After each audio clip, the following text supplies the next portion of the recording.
안녕하세요. 만나서 반갑습니다. 역사가 김영주입니다.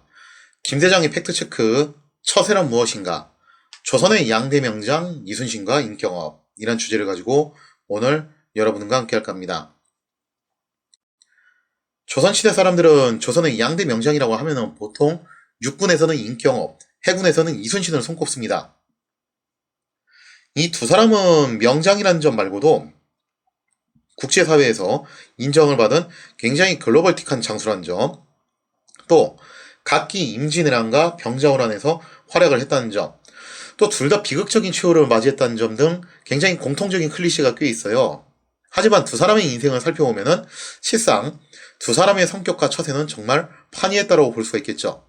자, 오늘 이제 좀 집중적으로 다루게 될 이야기는 이순신과 임경업의 능력과 업적이라기보다는 이 두 사람의 처세에 대한 이야기를 좀 한번 해볼까 해요. 임경업. 요즘 21세기 한국인들한테 임경업이라고 하면은 어서 들어온 것 같은데 그게 누구야? 이런 반응이 좀 많을 거예요. 설사 임경업을 들어봤다 하더라도 도대체 그 사람이 정확하게 뭐 했던 사람이냐? 이런 생각을 하시는 분들도 꽤 계실 거라는 거죠. 하여튼 21세기 한국인들한테 있어서 임경업에 대한 임팩트가 그다지 크지 않은 편인데, 오히려 조선시대 육군 명장이라고 하면은 권유를 떠올리는 사람들이 더 많으실 겁니다. 하지만 당대 조선인들에게 있어서 임경업은 거의 이순신 못지않은 급으로 대우를 받고 있었고, 대중적인 인기 또한 상당히 있다는 거예요. 조선시대 임경업의 인기를 가늠해 볼 수 있는 일화가 한 가지 있어요. 조선시대에는 길거리에서 대중들에게 소설책을 읽어주는 직업인 전기수라는 게 있었습니다. 그러니까 어떻게 보면 마치 저하고 좀 유사한 형태의 직업이라고 볼 수가 있는데요. 그 중에서 이제 가장 인기가 많았던 책 중에 하나가 뭐였냐면은 임경업전이라고 해요. 이덕무가 저술한 아정유고를 보면은 이런 대목이 있습니다. 어떤 전기수가 감정을 실어가지고 임경업전을 읽어주고 있죠. 그러면서 이제 마지막 클라이막스로 향하고 있었는데, 이 전기수의 특징이 뭐냐면은 이 사람들도 돈 벌어먹으려고 하는 거잖아요, 그죠?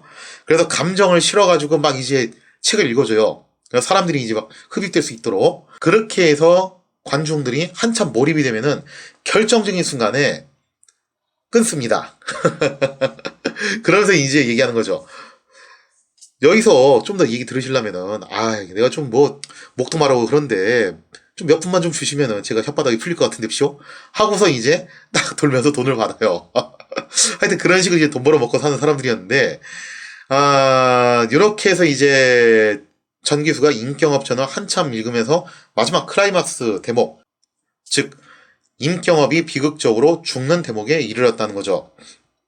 그런데 그때 한 관중이 너무 여기에 몰입된 나머지 갑자기 눈을 부릅뜨고 입에 거품을 물고서는 감히 우리 장군님을 죽여 하면서 그 전기수를 담배 써는 칼로 찌르는 사고가 터지고 말았다라는 거예요. 하여튼 이쯤 되면 좀 이제 의문이 되는 게, 임경업이 그 정도로 인기가 많았던 건지 아니면은 전기수의 책임내 실력이 그 정도로 좋았던 건지, 뭐 이런 건 좀 약간 좀 애매하긴 해요.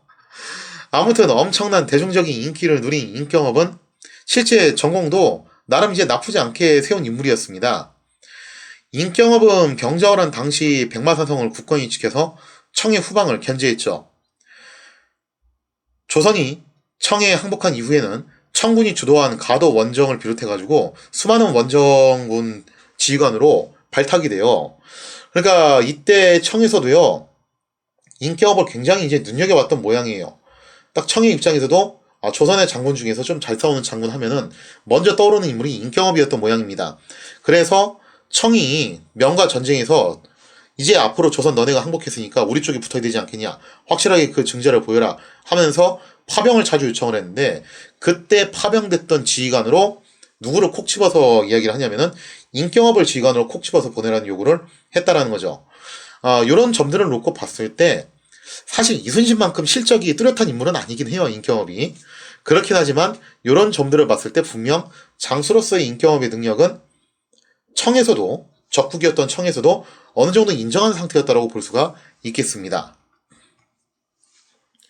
이처럼 병자호란기를 대표하던 명장 임경업은 뜻밖에도 아주 청렴결백한 청백리하고는 거리가 좀 있었던 인물이에요. 오히려 인경업은 철저한 합리주의자였고 필요하다면은 편법도 좀 쓸 줄 아는, 좋게 말하면 융특성 있는 거고 나쁘게 말하면 살짝 좀 선을 넘는 것도 하는 그런 인물이었다는 거예요.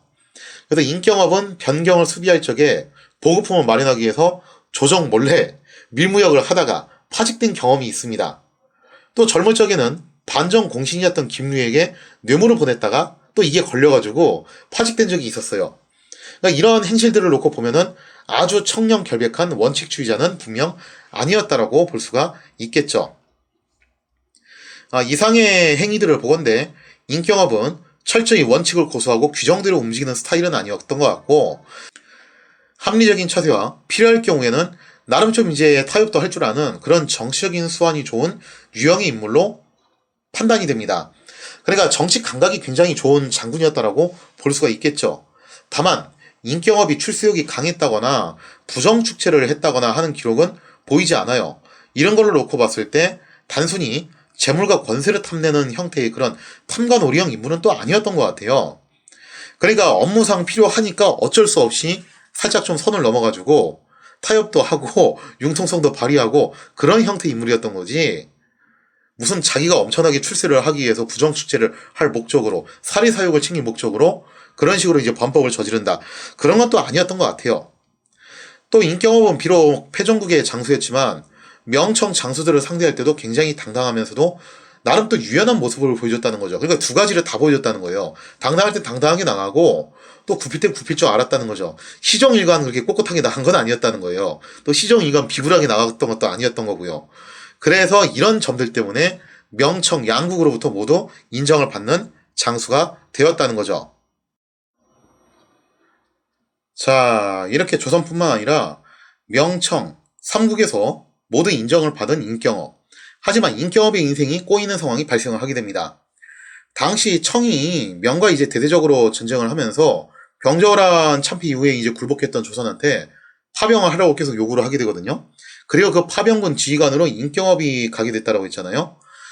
그런데 이때 청의 요청으로 명의 금주성을 공략하는 상황이 있었는데, 이때 인경업이 이끌고 왔던 조선군을 데리고서 금주성을 공략할 때 정말 갖가지 방법을 사용해서 태업을 저질렀다는 거죠. 왜 그랬냐면은 일단 첫째로는 아직도 이제 조선 입장에서는 명에 대한 의리, 그게 좀 남아 있었던 게 있었고, 또 하나가 이제 현실적인 이유도 있었는데, 청이 명을 꼭 이긴다는 보장이 어딨냐 이거죠. 우리야 물론 역사적 결과를 알고 있으니까 쉽게 쉽게 얘기하지만 당시로서는 모르는 일이잖아요, 그죠? 여전히 장성을 돌파를 못하고 있어요, 청군이. 그렇다면은 청이 명을 꼭 이긴다는 보장이 없는 거고, 혹시 시간이 지나가지고 명이 다시 청을 제압할 수도 있는 일 아니에요, 그죠? 그럴 경우를 또 대비해야 되기 때문에 너무 적극적으로 청을 돕는 것도 좀 곤란하다고 생각을 한 거예요. 근데 청이 이제 하여튼 강제로 끌고 왔으니까 어쩔 수 없이 조선군이 끌려는 갔는데, 여기서 이제 명한테 그런 메시지를 전달을 하고 싶었던 겁니다. 우리가 하고 싶어서 하는 게 아니라 어쩔 수 없이 끌려서 하는 거다. 그래서 그 메시지를 전달하는 방법으로 갖가지 태업을 저질렀다는 거죠. 예를 들자면 화살을 쏘는데 화살촉을 빼고 쏜다든가, 조총을 쏘는데 총알은 빼고서 화약만 넣고서 쏜다든가, 이런 식의 이제 태업들을 계속 저질렀다는 거예요. 그런데 그만 그게 딱 걸리게 됩니다. 결국 분노한 청에서는 인경업을 심양으로 호출했어요. 참고로 이때 금지성 전투가 끝나고 난 다음에 인경업이 조선으로 돌아갔고 그 이후에 이게 걸리게 돼요. 그래서 이제 인경업이 심양으로 호출을 당했는데 가면 자기는 거의 뭐 죽은 목숨이죠. 자, 그랬던 차에 인경업이 원체 이제 유명한 장수다 보니까 여러 사람들이 인경업한테 이제 이런저런 줄을 대려고 했었는데, 그때 반정 공신 중 한 명이었던 심기원이 찾아와서 이렇게 설득을 합니다. 여기서 죽는 거는 좀 개죽음 아니냐. 그래서 명으로 망명할 수 있게끔 도와주겠다라고 하는 거죠.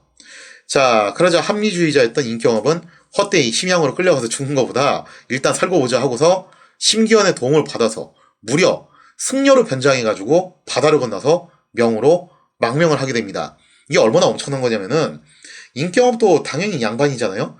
양반이 머리를 깎고 승려로 변장을 한다. 이거는 애지간한 결심이 아니고서는 하기 힘든 거라는 거죠. 만약에 자존심 좀 세고서 그랬던 사람 같으면은 내가 그냥 심양 가서 죽으면 죽었지 이렇게 비굴하게는 안 살겠다. 아마 김상원 같았으면은 그랬을 확률이 높아요. 근데 인경업은 이럴 때 타협을 할 줄 아는 그런 형태의 인물이었다는 거죠. 당시 명은 의심이 많은 황제 숭정제가 원숭아를 비롯한 유능한 장수들을 꽤 많이 숙청을 해버린 터라서 사실 좀 이제 장수 씨가 많이 마른 상태예요. 그랬던 차에 진작부터 눈여겨보던 인경업이 기순을 해오니까 당연히 쌍수 두고 이것을 대환영하게 되죠. 인경업은 졸지에 조선의 변경을 지키는 수비장에서 무려 엄청난 출세를 하게 되는데 명제국의 평로 장군으로 출세를 하면서 4만의 군사를 지휘하는 사령관이 되었다라는 겁니다. 하지만 저무는 해를 어찌 막겠습니까? 인경업이 뭐 명장인이 아니냐 그거하고는 별개로 이미 명은 막장 상태였고 내리바퀴를 걷고 있었어요. 결국 명제국은 이자성의 농민 반란으로 인해서 국경이 초토화되고 마지막 황제의 숭정제는 자결을 함으로써 이렇게 이제 명운을 다하게 됩니다. 자, 갑자기 명제국이 멸망을 하게 되면서 인경업은 졸지에 낙동강 오리알 신세가 됐어요. 그러다가 결국 이제 인경업은 부하의 배신으로 청제국에 넘겨지게 됩니다. 청으로 이제 결국 끌려가게 되는데, 다만 이제 그때 당시 청의 옛 친왕이 섭왕이 돼요. 그때 당시 이제 홍타이지가 세상을 떠나고 순치제가 황제가 되는데 순치제가 좀 나이가 어렸어요. 그래서 이제 옛 친왕이 서방이 되거든요. 섭정이 된 거죠. 그래서 그 기념으로 대사면령을 내려가지고 인경업은 가까스로 죽음을 면하게 되었다라고 합니다. 자, 이처럼 조선, 명, 청 3개국을 오가는 정말 스펙터클한 글로벌 장수였던 인경업은 나름 합리적인 처세를 하는 사람이었어요. 또 융통성도 상당히 발휘할 줄 아는 인물이었다는 거죠. 자, 그럼 이렇게 합리주의자였던 인경업이 처세의 달인이었냐라고 하면은 대답은 좀 아니올시다라는 거죠. 왜 그러냐? 인경업은 그때그때 필요에 따라서 손을 잡는 융통성을 보여줬습니다. 그거는 우리가 이제 여러 차례 확인을 했죠. 근데 그것이 그만 인경업의 발목을 잡고 말았어요. 인경업이 조선에서 탈출할 때 도움을 받았던 반정 공신 심기현이 이 아저씨가 사고를 쳐요. 역모로 꾸밉니다. 그러다 딱 걸려요. 그런데 심기현이 역모로 꾸밀 당시 자기가 도움을 주었던 인경업의 이름을 팔고 다녔다는 거예요. 막 이런 식으로 막 허세를 부리고 다닌 거죠. 내가 거사를 일으키면은 인경업이 명제국의 지원을 받아가지고 수십만 대군을 이끌고 올 거다. 그러니까 나를 믿고 따르라. 그런 식으로 이제 허풍을 치고 다닌 거죠. 물론 인경업하고 사전에 의논된 내용은 아니에요, 이게. 결국 심기현 역모 사건에 의해서 조선은 청에게 인경업의 소환을 요청을 하게 됩니다. 그리고 청의 섭정이었던 예친왕도 명분상보 거절할 수 없는 요청이죠. 그래서 결국 인경업을 조선으로 돌려보내게 되었다라는 거죠. 자, 이렇게 풍운한 인경업은 떠돌이 용병생활을 마감하고 고국으로 되돌아오게 됩니다. 다만 국왕이 인조는 인경업을 죽일 생각까지는 없었어요. 왜냐면은 이 정도로 생각했던 것 같아요. 심기현이 그냥 일방적으로 인경업의 이름을 판 거지 인경업이 정말로 뭐 그렇게 역모에 가담을 했겠냐. 다만 어쨌든 리스트에 이름이 올라왔으니까 한번 조사나 좀 해보자. 뭐 요 정도 수준이었던 것 같아요.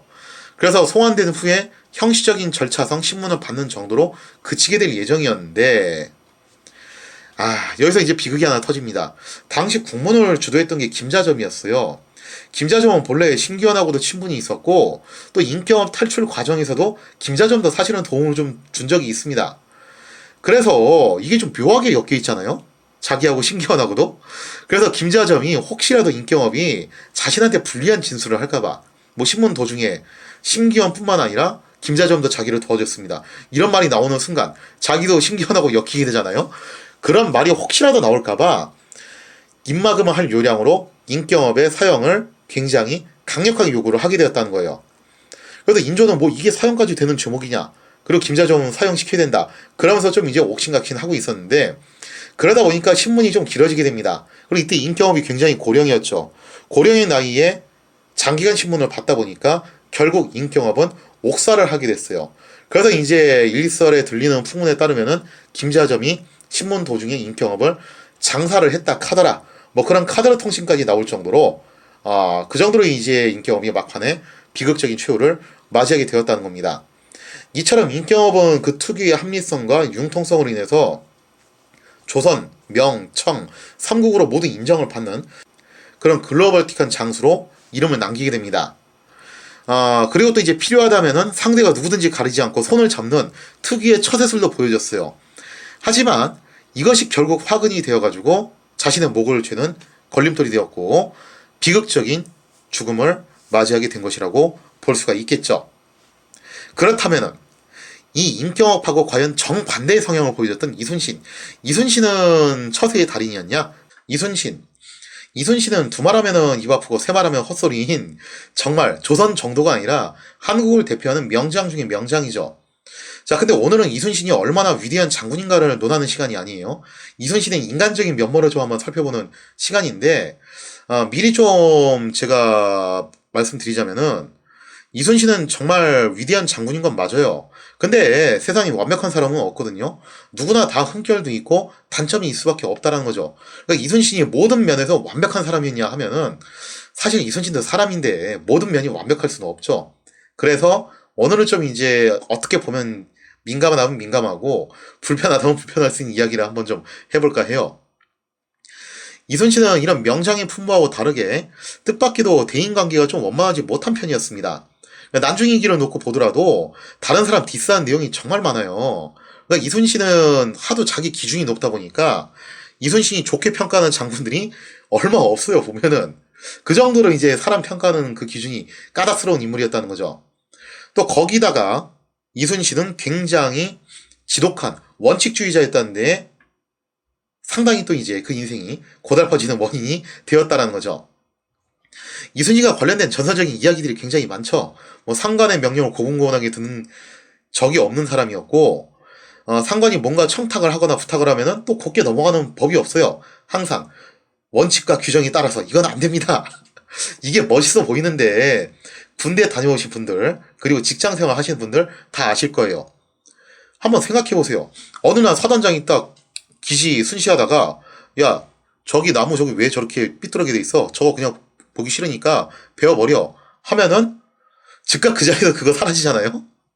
그런데 여기서 이순신이 갑자기 탁 나와가지고 안 됩니다. 원칙과 규정에 따라서 저거는 국가의 재산이고 그리고 규정상 저기 저 위치에 저 나무가 반드시 있어야 됩니다. 이런 식으로 정면으로 그렇게 한다면은 사람들이 와 저 사람 되게 강단이 있다. 그래 저게 정말 정직한 행동이지 라고 할까요? 아니면은 쟤 왜 저래? 지금 분위기 파악 못하고 저까지 거 하나 가지고 저거 개념 없네. 저러니까 이렇게 진급을 못하지. 이런 생각을 할까요? 현실적으로는 후자예요. 이게 어쩔 수 없어요, 그게. 그래서 이렇게 원죄나 원칙대로 행동을 했기 때문에 이순신은 미운 털을 박히기가 일쑤였다는 거죠. 이런 점에서 이순신은 알아서 반정 공신인 김유한테 뇌물을 주었던 인격업하고는 참 대조적인 인물이라고 볼 수가 있겠습니다. 아무튼 이런 원칙주의적인 성향 때문에 이순신의 승진은요, 다들 아시다시피 롤러코스터 타듯이 위아래로 오르락내리락 하게 됩니다. 진짜 좌천도 여러 번 당했죠. 그래서 이순신은 평생 그렇게 변방이나 떠돌 운명이었는데 두 가지가 이제 어떻게 보면 이순신한테 호재로 작용을 하겠죠. 첫째, 친구를 잘 뒀습니다. 뭐 정확하게 뭐 동네 형벌이라고 할 수 있는데 류성룡이 그때 당시 이제 조정에서 권력 실세였죠. 그래서 그 덕을 받고 또 하나가 뭐냐면은 이게 사실 좀 컸어요. 바로 이제 얼마 안 있어가지고 임진왜란이 터졌다는 거죠. 만약에 전쟁이 안 일어났으면은 이순신이 그렇게까지 유명세를 못 탔을 수 있어요. 그냥 이렇게 변경 떠돌다가 아마 그냥 그 정도 있겠죠. 조선을 대표하는 청백리상 요 정도로만 이제 하고서 끝냈겠죠. 근데 그 전쟁 덕에 결국 이순신은 삼도수군 통제사까지 올라가는 그런 엄청난 이제 출세를 하게 됩니다. 자, 만약에 이제 이런 전쟁이 아니었으면 거의 출세하고는 백업강령이 떨어졌을 법한 그런 인물이 이순신이라고 볼 수 있는데 이순신의 이런 대쪽 같은 원리 원칙주의적인 성격은요, 한 가지 큰 문제를 만들어내요. 그게 뭐였냐면은 그의 선배였던 원균과의 관계에서 트러블을 계속 일으켰다는 거죠. 물론 이거는 좀 확실하게 설명드릴게요. 둘 사이에 알력이 일어나게 된 원인은 대체로 원균한테 잘못이 있어요. 거의 90% 이상이 원균 잘못이 맞는데 근데 아쉬운 부분이 이렇다는 거죠. 이순신의 잘못이라기보다는 아쉬운 점이라는 건데 또 그렇다고 꼬장꼬장 원칙대로 원균에게 맞대응한 이순신도 아쉬운 점은 분명히 있다라고 볼 수가 있겠죠. 이걸 뭐 잘못이라고까지 할 수는 없겠지만 왜 그런 거 있잖아요. 우리도 보면은 싫은 사람이 있어요. 근데 그 싫은 사람한테 꼭 싫은 내색을 하면서 서로 막 감정 싸움하고 그래야 되냐라는 거죠. 웬만하면 좋게 좋게 지내면 안 되냐 그런 소리 들을 수도 있잖아요, 그죠? 그런 차원에서 이야기예요. 또 이 점을 보면 특히 아쉬운 게 뭐냐면은 정유재란 당시 이순신이 명예, 수군, 제독, 진린을 대할 때 그렇지 않았거든요. 그때는 진린은 굉장히 비율을 잘 맞춰줬어요. 진린도 정말 성격 정말 이상한 사람이었는데 하여튼 그때는 안 그랬다는 거예요. 그래서 아쉬운 점은 그거예요. 진린을 대할 때만큼만 좀 원균한테 대해서도 실천량 패전 같은 그런 대참사는 혹시 막을 수 있지 않았을까? 뭐 그런 이제 나름 헛된 기대도 해봅니다. 이러한 원칙주의자 이순신은 결국 정치권에서 수많은 안티들을 양산하게 되었다는 거죠. 무엇보다도 이순신한테 있어서 가장 큰 비극은 뭐였냐면은 조선의 국왕인 선조, 즉 자신의 상관이었죠. 자신의 직속 상관이라고 할 수 있는 선조를 극렬 안티로 두었다는 점이에요. 결국 이순신은 선조의 눈밖에 난 상태로 지킬 대로 지켜가지고 끝내 왕명을 거역했다는 죄를 뒤집어 쓰고, 이것도 뭐 정확하게 그런 죄라기보다는 거의 그런 형태로 뒤집어 써요. 그렇게 해서 통제사 자리에서 끌려 내려와서 백의종군을 당하는 시련을 맞이하게 되었다는 거죠.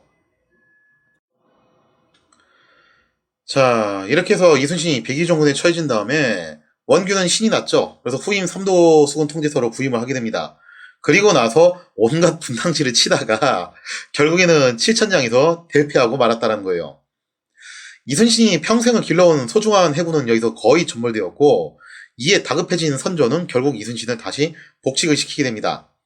그리고 이순신은 수많은 역경을 이겨내고 저 유명한 명량해전에서 승리함으로써 또 한 번 나라를 구하게 되었다는 거죠. 이때 백의종군 이후 이순신이 나름 좀 깨달은 바가 있었던 모양이에요. 뭘 보면 알 수 있냐면은 전과 같이 철저한 원칙주의적인 모습을 완벽하게 고수하진 않고 살짝 한 발 양보하는 모습을 조금씩은 보여줬다는 거죠. 그래서 원균과 상당히 비슷한 과였어요. 정말 성질머리가 비슷했는데 명예 제독이었던 진린이 파견되었을 때 굉장히 성실과 진린의 비율을 맞춰주는 모습을 보여줬다는 거예요.